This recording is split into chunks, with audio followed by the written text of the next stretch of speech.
Hello all dear students, once again welcome on Crescent Academy. Crescent Academy means destination for the learners.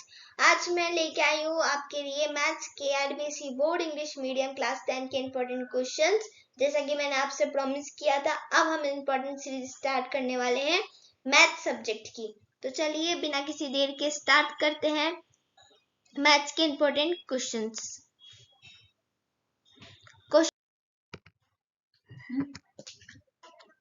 First question आपके real number से लिया हुआ है। Find the HCF of 44 and 99।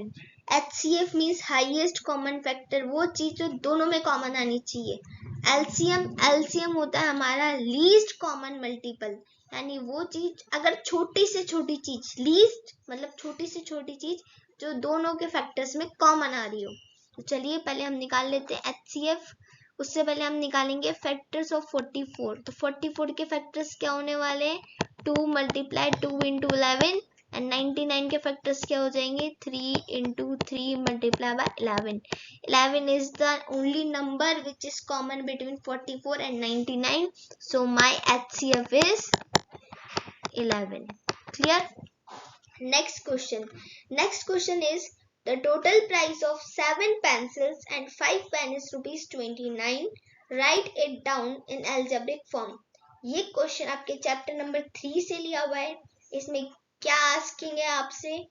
7 pencil and 5 pen को अगर मैं खरीदती हूँ तो मुझे 29 रुपीज पे करने। इस फॉर्म को मुझे एल्जेब्रिक फॉर्म में लिखना है। एल्जेब्रिक फॉर्म मीन्स वेरिएबल्स वाली फॉर्म में। तो हम पहले लेट कर लेते हैं कि 1 पेंसिल की प्राइस कितनी होगी। तो let the price of 1 pencil be rupees X. Similarly, the price of 1 pen be rupees Y. So cost of 7 pencil is 7X and 5 pen is 5Y, which is equals to 29. Clear हो गया? Next question. Find the 11th term of the AP 2, 5, 12. हमको एक sequence दिया हुआ है या arithmetic progression दिया हुआ है जिसको हम AP कहते हैं। इसकी मुझे 11th टर्म निकालनी है, मतलब वो नंबर जो कौन सी प्लेस पे आ रहा है? 11th नंबर पे आ रहा है। उसके लिए हमारे पास फॉर्मूला होता है an equals to a plus n minus 1 into d. यहाँ पे a रिप्रेजेंट करता है फर्स्ट टर्म, a 11 यानी कौन सी पोजीशन? 11th नंबर की position, and number of terms, and D represent करता है हमारा कॉमन डिफरेंस। कॉमन डिफरेंस यानी प्रीसीडिंग टर्म में से प्रीसीडिंग टर्म हमको सब्ट्रैक्ट करनी है लास्ट वाली टर्म में से, लास्ट या उसकी सक्सीडिंग टर्म में से, which is equals to d की बात करें हम तो a2 माइनस a1। a2 कितना है मेरा? 7 minus 2 which is equals to 5, and दिया हुआ 11 और ये हम a की बात करें तो a हो जाएगा हमारा 2। तो चलिए वैल्यूज पुट करते हैं। 2 plus 11 minus 1 which is equals to 10 multiply d is 5 means 2 plus 50 which is equals to 52. Clear है? तो हमारा आंसर आ जाएगा 52. Next question. Find the coordinates of the point which divides of points -1,7 and 4,3 in 2:3. तो पहले question समझते हैं कि क्वेश्चन कहना क्या चाह रहा है। कोऑर्डिनेट्स की बात है, पॉइंट्स दिए हुए थे, कोऑर्डिनेट ज्योमेट्री का क्वेश्चन है। एक सपोज कीजिए आपके पास एक लाइन सेगमेंट है AB, इसमें A के कुछ कोऑर्डिनेट है x1 y1 और B के कुछ कोऑर्डिनेट है x2, y2। यहाँ पे कोई पॉइंट P ऐसा है जो इस लाइन सेगमेंट को एक पर्टिकुलर रेशियो में डिवाइड कर रहा है। उस रेशियो को हम मान लेते हैं m1:m2।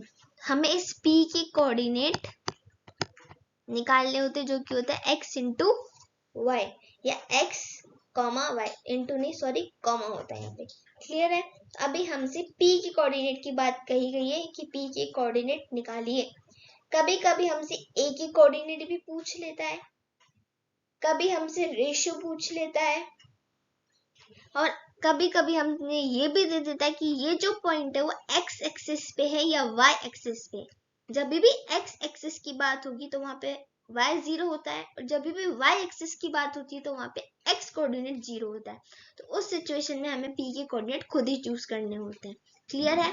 तो चलिए इसका फॉर्मूला भी देख लेते हैं कि अगर ऐसी सिचुएशन हो तो x और y की वैल्यू निकालने के लिए या x और y कोऑर्डिनेट्स निकालने के लिए हमें क्या फॉर्मूला यूज करना होता है। हमें यूज करना होता है सेक्शन फॉर्मूला, जो कि होता है x इक्वल्स टू, x और y दोनों के लिए होगा x equals to m1 x2 plus m2 x1 upon m1 plus m2। Same y के लिए भी होगा, बस यहाँ x की जगह हम y यूज करेंगे। तो वैल्यूज पुट कर देते m1 which is equals to 2, x2 which is equals to 4 plus m2 which is equals to 3 and x1 which is equals to 7. m1 plus m2 2 plus 3, तो यहाँ आएगा 8,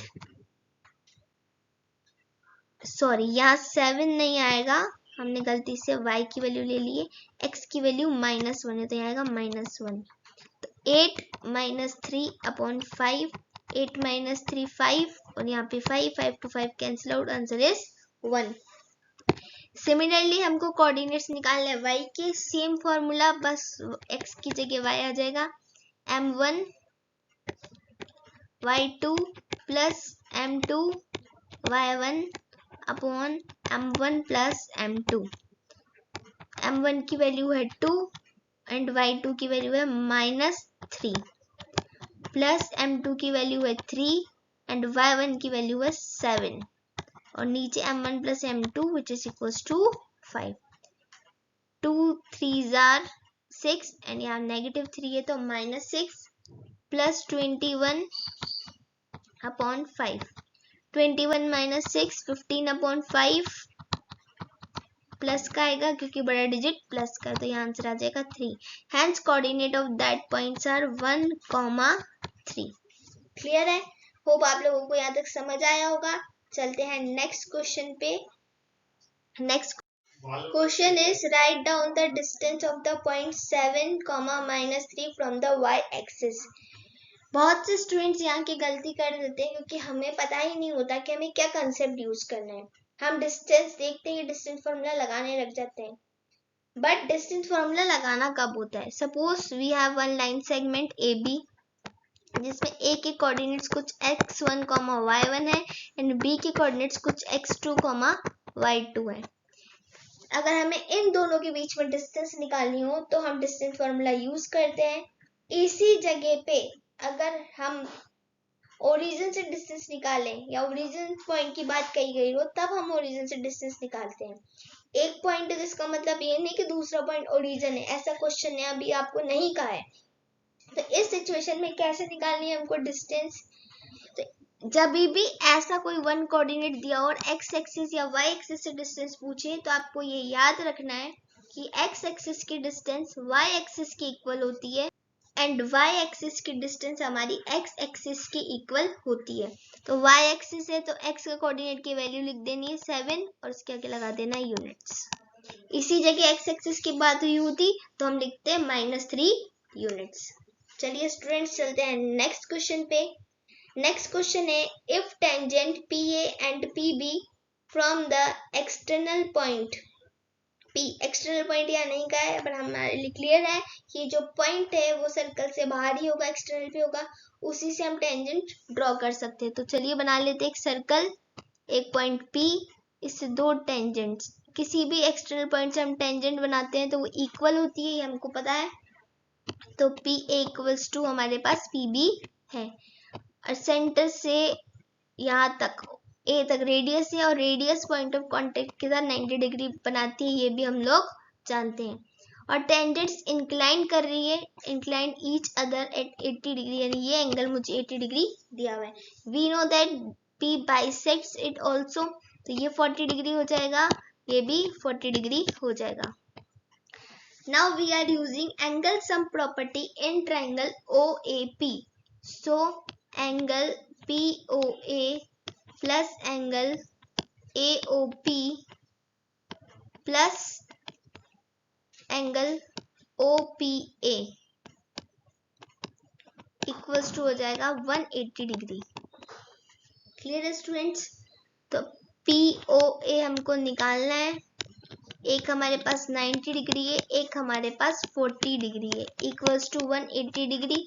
एंगल POA की value आ जाएगी 180 minus 130 which is 50 degree. Clear है? तो चलिए चलते हैं नेक्स्ट क्वेश्चन पे। Next question is a very easiest question. If the radius of circle is 14 centimeter, then find the area of circle.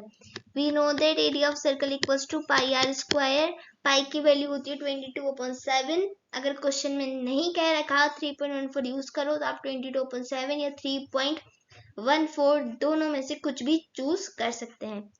Radius हमारे पास है, पाई की वैल्यू 22/7 मल्टीप्लाई 14 मल्टीप्लाई बाय 14, तो ये कैंसिल आउट हो जाएगा 2 टाइम्स 22 इंटू 2 44 44 इंटू 14। तो फटाफट मल्टीप्लाई करके आंसर लिख लेते हैं हम यहाँ पे, विच इज 161 सेंटीमीटर स्क्वायर। ये क्वेश्चन हम बाद में डिस्कस करेंगे। नेक्स्ट क्वेश्चन पे आ जाते हैं। Radius of the circle is r and theta is the angle of sector in degree. Write down the formula of length of corresponding arc. ये question दिखने में बहुत ही डिफिकल्ट लग रहा है, पर डिफिकल्ट है नहीं, बस हमसे फॉर्मूला पूछ रहा है आर्क का।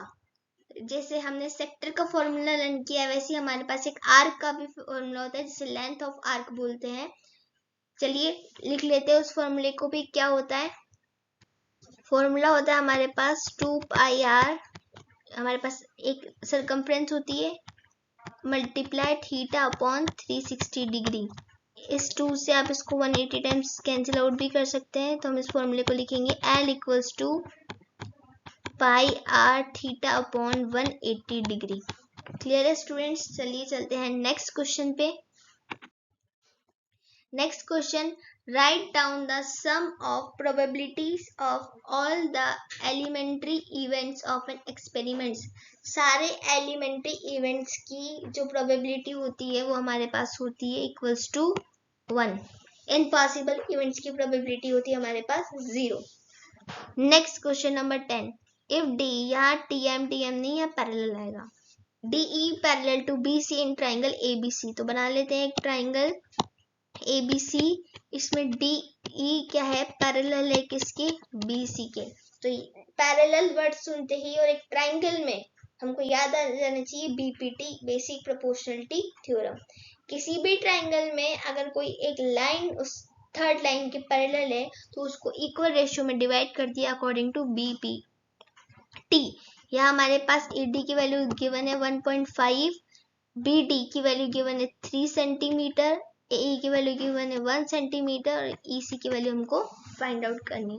According to basic proportionality theorem given that DE equals to BC and according to BPT AD upon BD equals to AE upon EC which is 1.5 upon 3 equals to 1 upon EC. So cross multiply कर लेते हैं। EC equals to आ जाएगा हमारे पास 3 upon 1.5, point remove करो, ऊपर 30, ये cancel out हो जाएगा 2 टाइम्स, तो EC की वैल्यू आ जाएगी मेरे पास 2 सेंटीमीटर। होप यहाँ तक आप लोगों को क्लियर हुआ होगा। Next question, in next question we have sine A equals to 3/5। अगर यहाँ सिर्फ थीटा लिखा होता तो आपकी मर्जी से आप थीटा को कहीं भी रख सकते थे, बट यहाँ लिखा हुआ है A, इट मीन्स आपको एक ट्राइंगल ABC लेना है जिसपे आप 90 डिग्री पे एक एंगल सेट करना है और थीटा रखना है आपको एंगल A पे। And we know that sine किस दो साइड्स का रेशियो होता है? Perpendicular and hypotenuse. तो बनाते हैं एक राइट एंगल ट्राइंगल। एक right angle triangle straight line होनी चाहिए ABC। थीटा रखना है मुझे A पे, इनका रेशियो दिया हुआ है 3 and 5। मुझे कैलकुलेट करना है cos A and cosec A। cosec A तो रेसिप्रोकल ऑफ द साइन है, उसके लिए तो हमें कुछ करना ही नहीं है, हमें बस लिखना है हाइपोटेनियस अपॉन परपेंडिकुलर और 1 अपॉन साइन भी हम इसकी जगह लिख सकते हैं। यहाँ से हमारा आंसर आ जाएगा 5/3। Now to find cos A, और कॉस ए रेशियो होता है बेस अपॉन हाइपोटेनियस का। हमारे पास परपेंडिकुलर एंड हाइपोटेनियस का रेशियो है, तो पहले हम बेस को कैलकुलेट करते हैं। We know that according to Pythagoras theorem, hypotenuse which is AC square equals to base square plus perpendicular square। AC की वैल्यू को हम K भी मान लेते हैं कोई एक रेशियो। जब भी हम रेशियो सॉल्व करते थे कांस्टेंट टर्म लेके चलते थे, वैसे इसमें भी हमें कांस्टेंट टर्म लेनी है। 5K square equals to AB square plus 3K square, इसे भी रेशियो में मानेंगे हम। So 25K square equals to AB square plus 9K square। तो यहाँ से AB square की वैल्यू निकालेंगे तो 25K square minus 9K square which is equals to AB square। 25 minus 9 16K square। अरे 16,000 मत समझ लेना। तो यहाँ से वैल्यू आ जाएगी 4K equals to AB, यानी AB की वैल्यू आ गई है हमारे पास 4K। यहाँ पे वैल्यूज पुट कर लेते हैं। बेस की 4K अपॉन हाइपोटेन्यूज हमने 5K मान दी, K 2K कैंसिल आउट, तो cos A की वैल्यू आ गई हमारे पास 4/5। क्लियर है स्टूडेंट्स?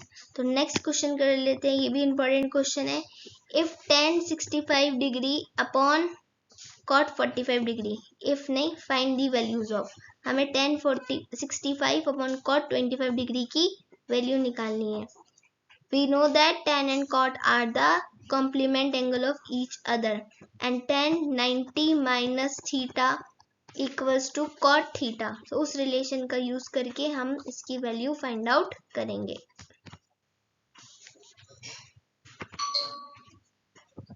या तो हमको tan को cot में चेंज कर लेना है या cot को tan में चेंज कर लेना है, ये हमारे पास गिवन है।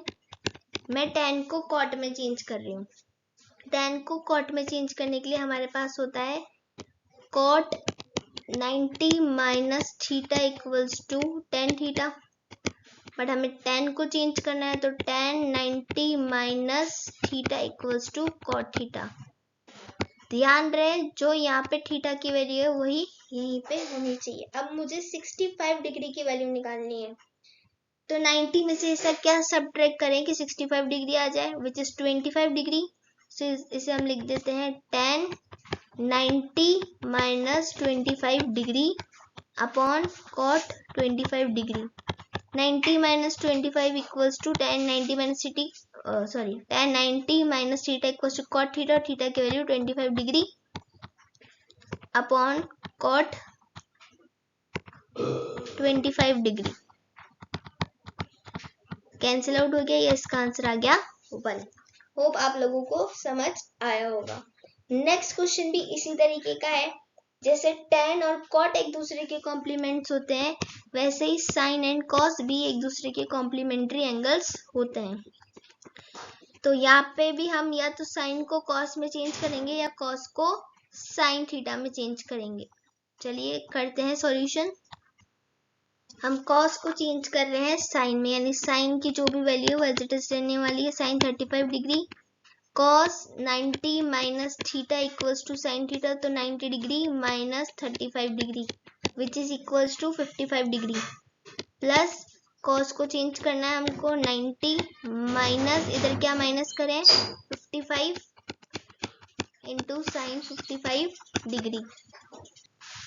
बट हमें इसकी वैल्यू निकालनी है। अगर हम दोनों तरफ cos को या सिर्फ sin को चेंज कर रहे हैं, दोनों तरफ नहीं, इस पूरे एक्सप्रेशन में, तो यहाँ पे कुछ भी रिलेशन नहीं बन रहा। तो एक जगह मुझे बनाना होगा sin स्क्वायर, एक जगह मुझे चेंज करना होगा cos स्क्वायर में, ताकि मैं लिख पाऊँ sin square plus cos square equals to 1। तो यहाँ अगर हम cos को भी sin में चेंज करेंगे तो दोनों साइड sin स्क्वायर बन जाएगा, जो कि कुछ भी रिलेशन नहीं आएगा। तो यहाँ मैं cos की जगह इधर चेंज कर लेती हूँ sin को। cos को हम रख देते हैं as it is.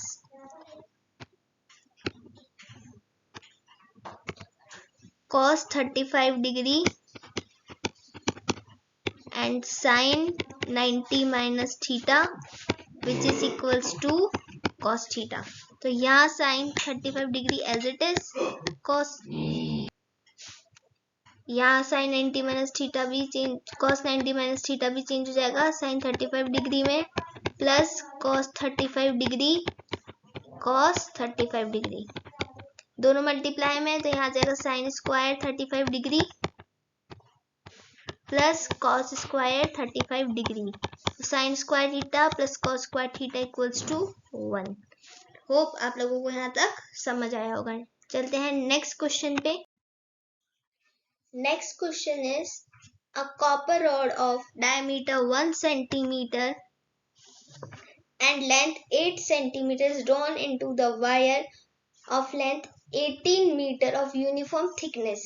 Find the thickness of the wire. Thickness means diameter की बात करनी है हमको, रेडियस नहीं निकालनी क्योंकि रेडियस थिकनेस नहीं बताती, डायमीटर थिकनेस बताएगा।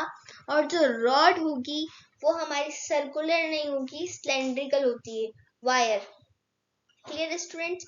तो एक वायर है जिससे मेल्ट करके हमने दूसरी वायर बनाई है, यानी इस वायर का वॉल्यूम इस वायर के वॉल्यूम के इक्वल रहने वाला है। क्लियर है? तो हम दोनों के वॉल्यूम्स को इक्वल रख देते हैं। वॉल्यूम ऑफ सिलेंडर होता है हमारे पास पाई आर स्क्वायर एच। बट उससे पहले यहाँ पे हम लेंथ की बात करें तो यहाँ लेंथ दी हुई 18 मीटर में और यहाँ दोनों यूनिट है सेंटीमीटर में। तो 18 मीटर को अगर हम सेंटीमीटर में चेंज करते हैं तो 1 metre equals to 100 centimetre, so which is equals to 1800 centimetre. So first वाली की लेंथ है pi are square small H equals to pi are square capital H. Pi to pi cancel out, diameter 1 है तो radius हो जाएगी 1/2 whole square multiply by 8 equals to are square मुझे निकालना है, एच की वैल्यू है 1800। तो यहाँ हो जाएगा 1/4 मल्टीप्लाई 8, तो यहाँ आ जाएगा 2 equals to are square upon r square multiply by 1800। So are square equals to 1800 2/1800, यहाँ आप कैंसिल आउट कर लेते तो 1/900। So are square equals to 1/900, R equals to 1/30। Diameter की बात करते तो डाई इक्वल्स टू होता है 2 इंटू आर, तो यहाँ हमारे पास आंसर आ जाएगा 1/15 सेंटीमीटर। डी इक्वल्स टू आ जाएगा 1/15 सेंटीमीटर थिकनेस। क्लियर है स्टूडेंट्स? चलिए आते हैं नेक्स्ट क्वेश्चन पे। क्वेश्चन नंबर 15, ये आपकी एपी का क्वेश्चन है। Suresh started work in 1985। एक सुरेश भाई साहब हैं जिन्होंने वर्क करना स्टार्ट किया 1985 में। The salary of ₹5000 and received an increment of ₹200, और उन्हें हर बार ईच ईयर में इंक्रीमेंट ₹200 का रिसीव्ड हो रहा है। In which year did his income is 7000? किस ईयर में उनकी इनकम 7000 हो जाएगी?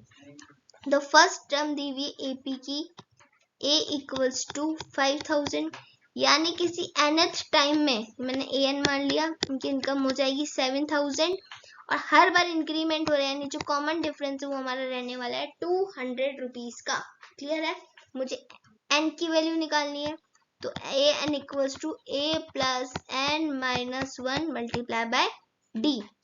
7000 equals to 5000 plus n minus 1 multiply by 200। तो यहाँ 5000 को पहले माइनस कर लेते 7000 में, so 2000 equals to 200 n minus 200। ये 200 इस साइड आके हो जाएगा plus 2200 equals to 200 n, so n equals to 2200 divided by 200। Cancel out 20 से 20, तो n इक्वल्स टू आ गया हमारे पास 11, यानी 11th ईयर में, आफ्टर 11th ईयर इनकी सैलरी 7000 पे पहुंच जाएगी। क्लियर है स्टूडेंट्स? चलिए करते हैं next question.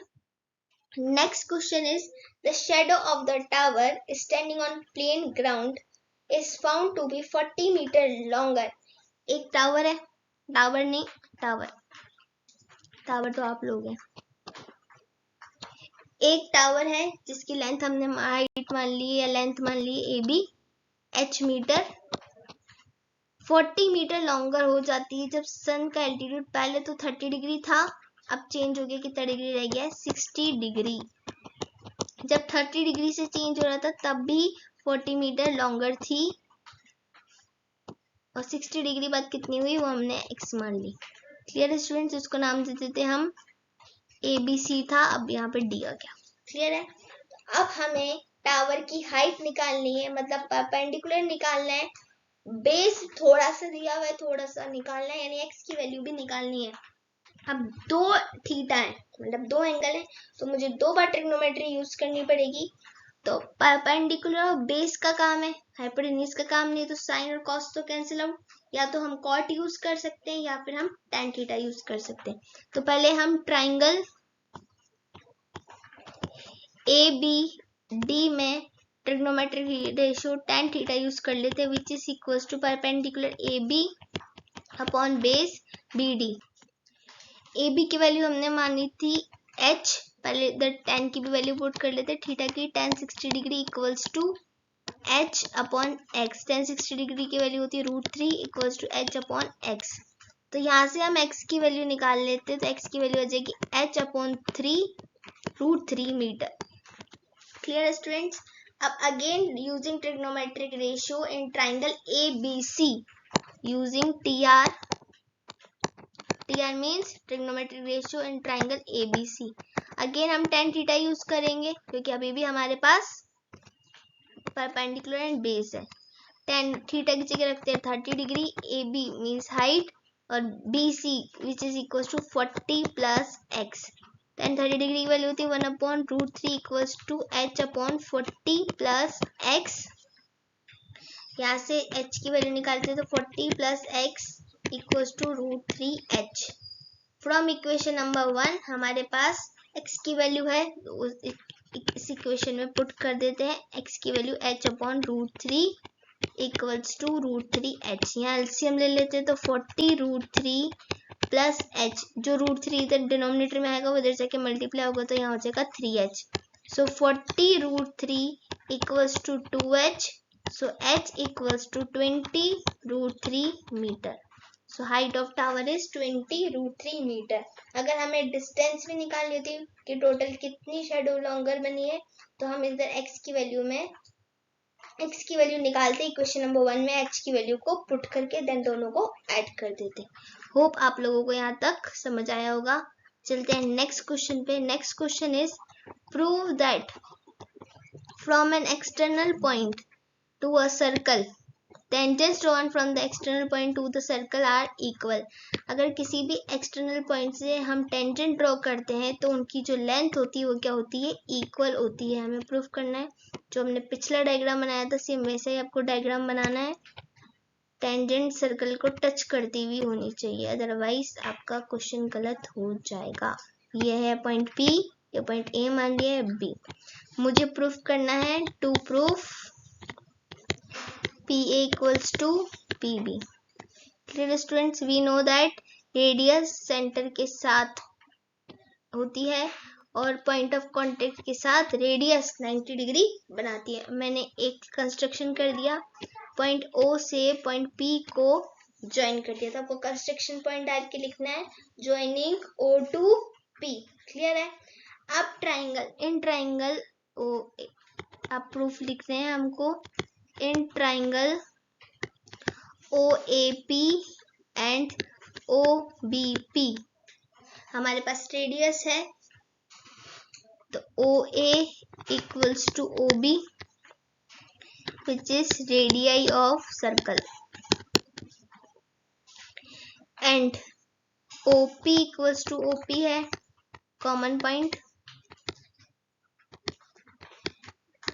and OAP equals to angle OBP है 90 degree. Radius from the point of contact makes a 90 degree. तो हमारे पास एक राइट एंगल है, एक साइड एक हाइपोटेनियस, तो by RH congruency triangle OAP congruent to triangle OBP।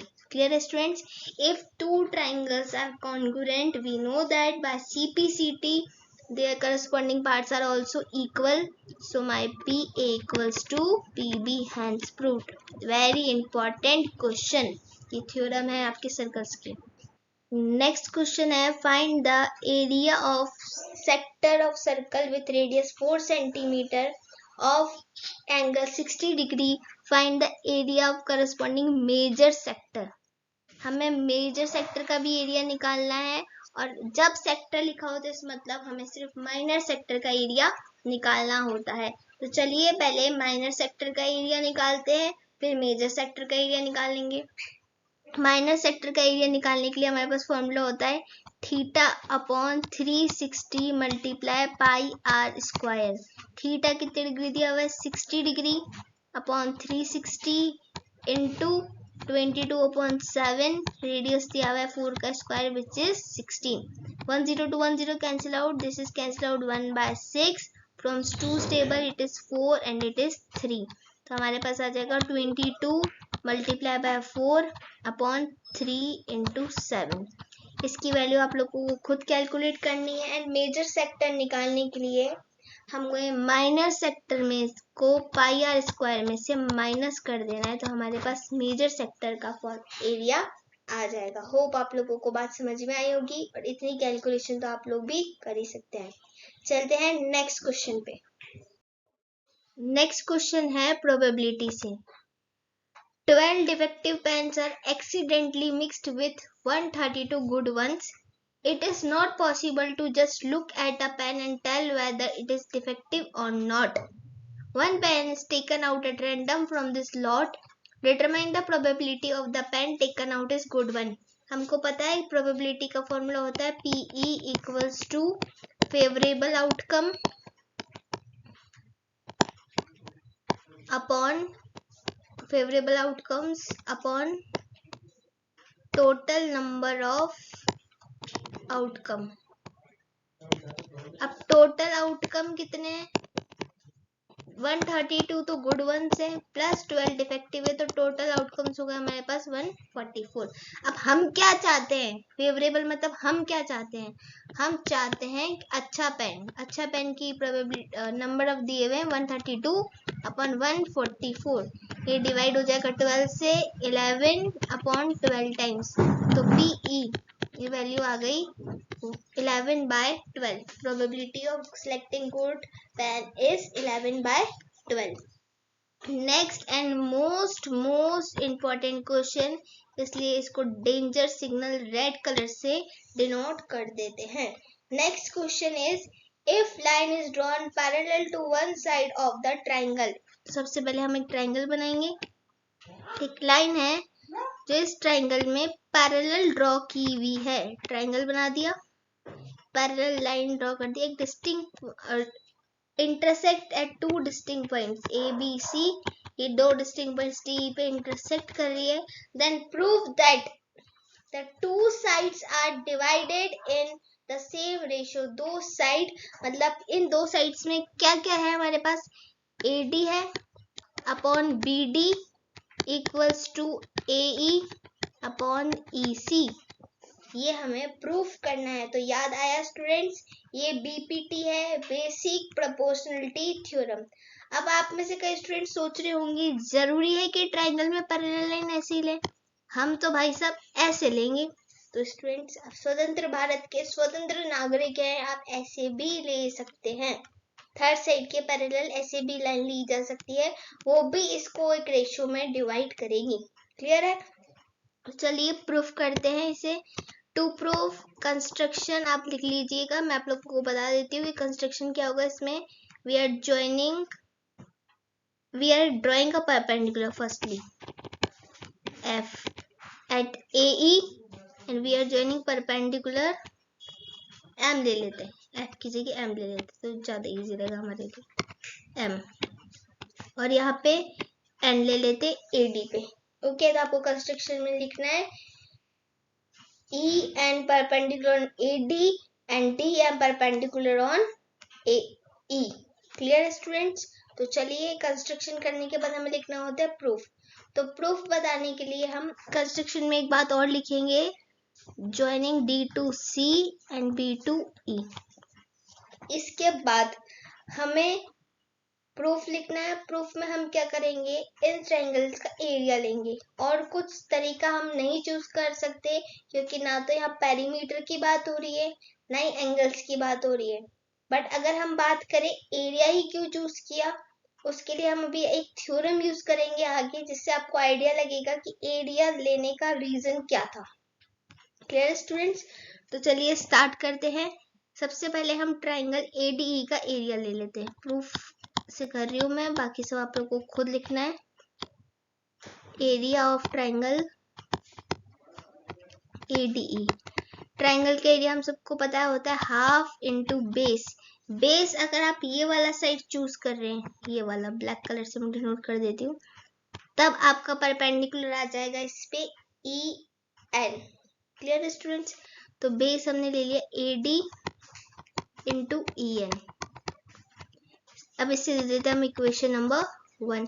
Again अगर हम ट्राइंगल ADE का एरिया निकालें, अब जो मेरा बेस रहने वाला है AE रहने वाला है, तो इसमें परपेंडिकुलर कौन सा है, DM, half into AE into DM। Clear है स्टूडेंट? इसे दे देते हम equation number 2। Now we are talking about the triangle. इसे मैं येलो कलर से बात दिखा देती हूँ, येलो कलर दिख नहीं रहा तो ग्रीन कलर ले लेते हम, ये वाली triangle. Triangle BDE, area of triangle BDE, तो इसमें हम लेंगे तो हाफ। आपने 7th क्लास में सीखा होगा, कोई भी ट्राइंगल है इसमें हम परपेंडिकुलर कोई ऐसे ले रहे हैं बाहर, तो ये परपेंडिकुलर इस बेस पे ही माना जाता है। उसी तरीके से अगर हम साइड AB ले रहे हैं तो मेरा परपेंडिकुलर अभी यही रहेगा जो इस साइड पे परपेंडिकुलर है। इस साइड पे परपेंडिकुलर क्या था, EN। हाफ इंटू बेस हो जाएगा हमारे पास BD, और परपेंडिकुलर हो जाएगा हमारे पास EN। सिमिलरली अब हम ट्रायंगल चूज करेंगे ब्लू वाला DEC। अब इसमें भी DEC का भी हम एरिया करेंगे। हमें लेना है ट्रायंगल DEC। एक बार ट्रायंगल ड्रॉ करके वापस दिखा देती हूँ आपको। यहाँ पे ये हमारा ट्रायंगल था ABC, यहाँ हमने DE लिया था, B को इससे ज्वाइन किया था और इसको ज्वाइन किया था। ये D पॉइंट था, ये E पॉइंट था, ये DM परपेंडिकुलर और ये DN परपेंडिकुलर। अब इन ट्राइंगल DEC की बात करें हम, तो हाफ इंटू बेस कितना रहने वाला है, EC इंटू परपेंडिकुलर। अभी मैंने आपको बताया था कि परपेंडिकुलर वही रहेगा, तो इसमें परपेंडिकुलर हो जाएगा इस साइड पे कौन सा है, DM। तो यहाँ ले लेंगे हम DM। इस परपेंडिकुलर को आपको डॉटेड बनाना है। अभी equation number 4। Now I am dividing the area of triangle ADE, मतलब equation number 1 divided by equation number 3 means triangle of BDE। तो इधर आ जाएगा half into AD multiply by EN upon half, यहाँ आएगा EC नहीं EN, multiply by यहाँ पे इधर आ जाएगा BD into EN। So EN to EN cancel out, half to half cancel out, which is equals to AD upon BD। अब again हम divide कर लेते हैं equation 2 divided by equation number 4। Triangle ADE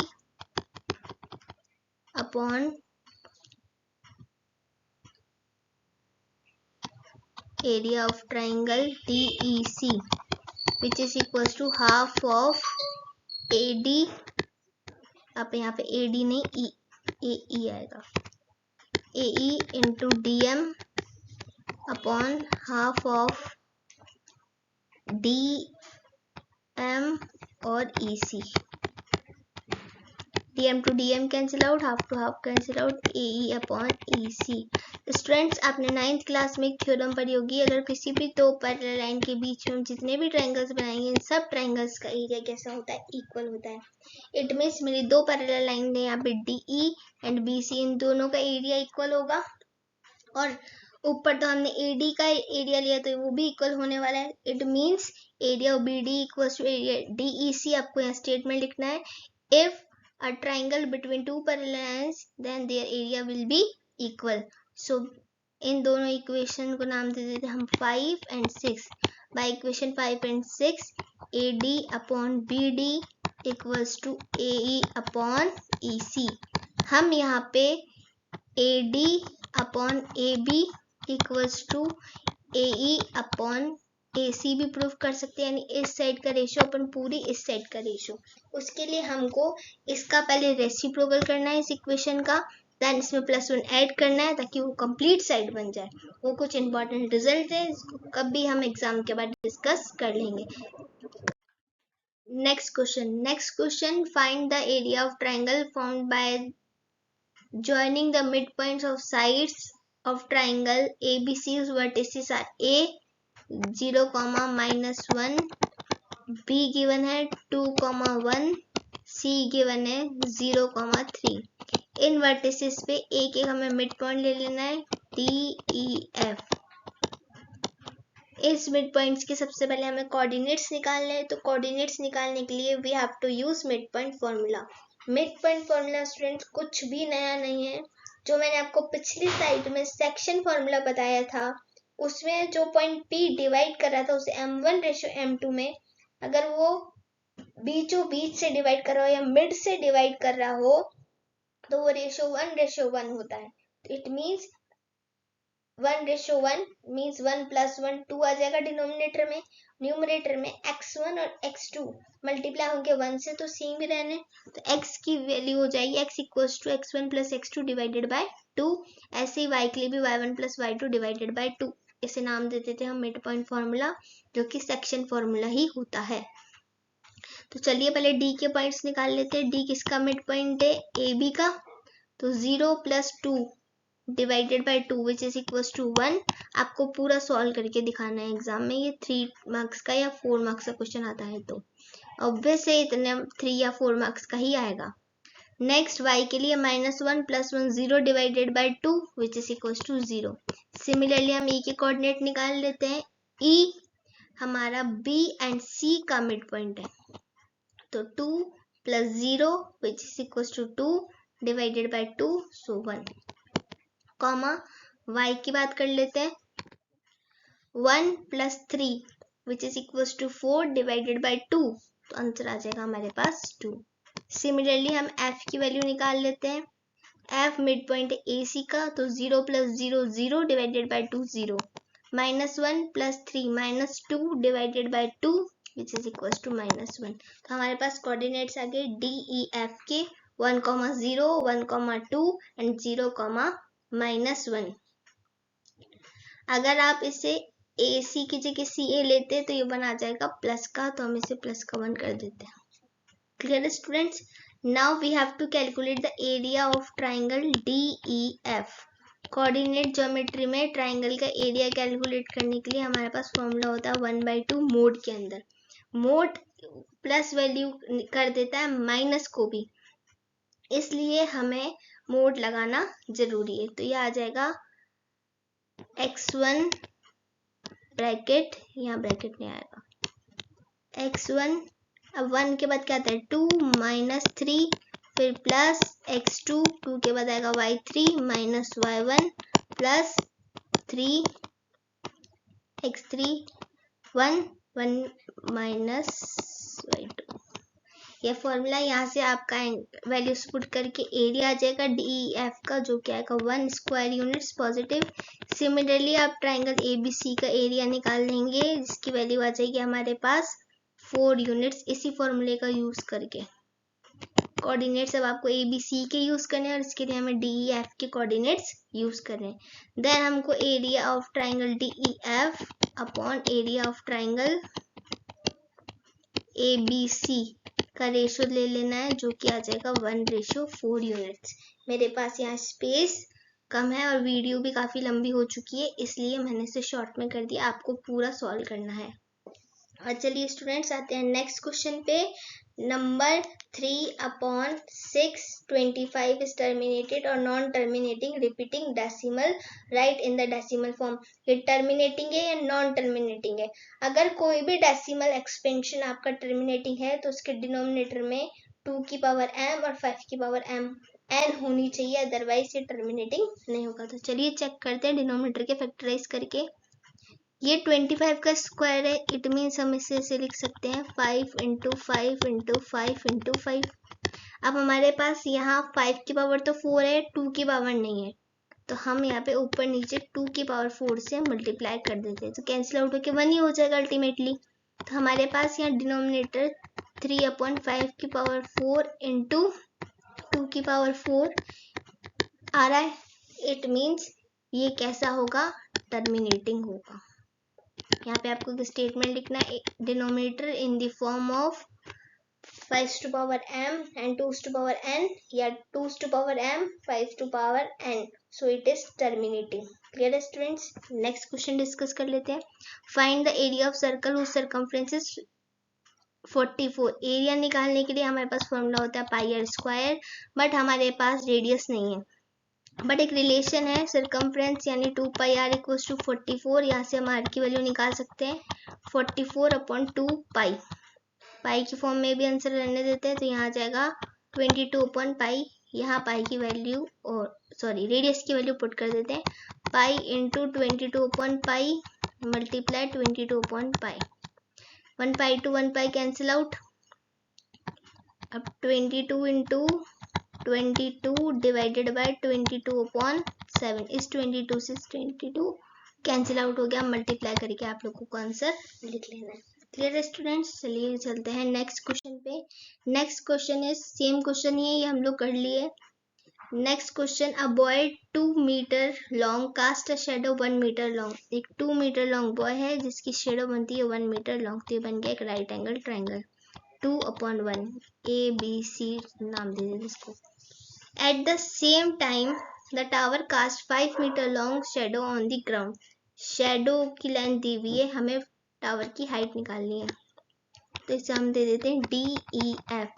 इस क्वेश्चन को आप similarity criteria chapter 6 या फिर 9th चैप्टर दोनों से कर सकते हैं। तो 6 चैप्टर से करने के लिए इन दोनों ट्रायंगल्स को हमें सिमिलर दिखाना होगा, और 9th चैप्टर से करने के लिए हमें इसमें tan थीटा लगाना होगा। तो मैं 9th चैप्टर से कर रही हूँ। tan थीटा, थीटा कितने डिग्री लगाए दिया हुआ ही नहीं, तो थीटा की वैल्यू तो क्या रहने वाली है? सेम रहने वाली है।